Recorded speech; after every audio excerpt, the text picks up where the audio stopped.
மாசி மகம் பாவங்கள் நீக்கும் மாசி மகம் அருகில் உள்ள புனித நதிகளில் நீராடும் போது உங்களுடைய பாவங்கள் நீங்கி விமோச்சம் அடைவீர்கள்.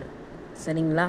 இந்த மாசி மகம் என்றைக்குன்னு பார்த்தீங்கன்னா 2 மார்ச் 2026 அன்னைக்கு தவற விட்டுறாதீங்க.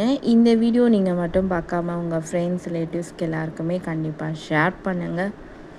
சிவாலயங்களுக்கு சென்று அன்னதானம் செய்யுங்க. உங்களால் இயன்ற குழந்தைங்களுக்கு படிப்பு செலவுக்கு உதவுங்க. உங்களால் இயன்ற முதியவர்களுக்கு ஆடை தானம் செய்யுங்க. இப்படி செய்யும்போது முன்னோர் தோஷம், அதாவது பித்ரு தோஷம் நீங்கும். அதே மாதிரி பார்த்திங்கன்னா உங்களுடைய பாவங்கள் நீங்கும். சரிங்களா? இது மாசி மகம் அன்னைக்கு செஞ்சே ஆகணும். இதை நீங்கள் வீடியோவை ஷேர் பண்ணியே ஆகணும். நன்றி.